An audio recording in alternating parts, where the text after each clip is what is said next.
401 décès, 201 disparus. C'est le bilan provisoire du drame de Calais dans le Sud Kivu donné par le ministre de la Communication et Médias.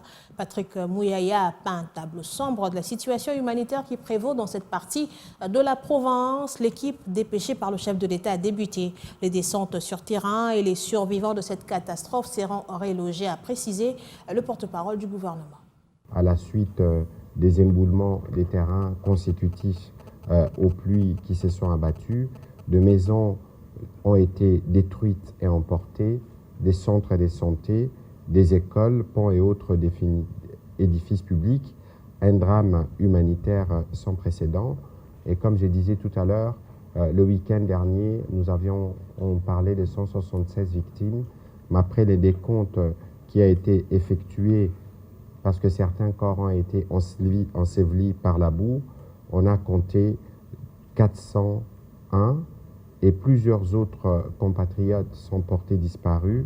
D'autres sont pris en charge dans les centres hospitaliers de la place.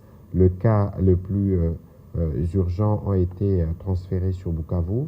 Et donc, sur recommandation de la division provinciale de la santé du Sud Kivu et de la Croix-Rouge locale, plusieurs corps étaient en décomposition très avancée et ne pouvaient attendre de conditions propices, avaient été urgemment enterrés pour éviter la contamination et des risques d'épidémie dans la zone.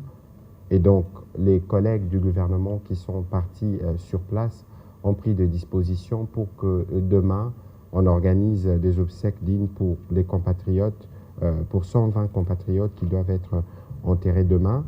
Et on a évalué les besoins en assistance qu'il faut apporter en termes de vivres et de non-vivres, en termes de médicaments, etc.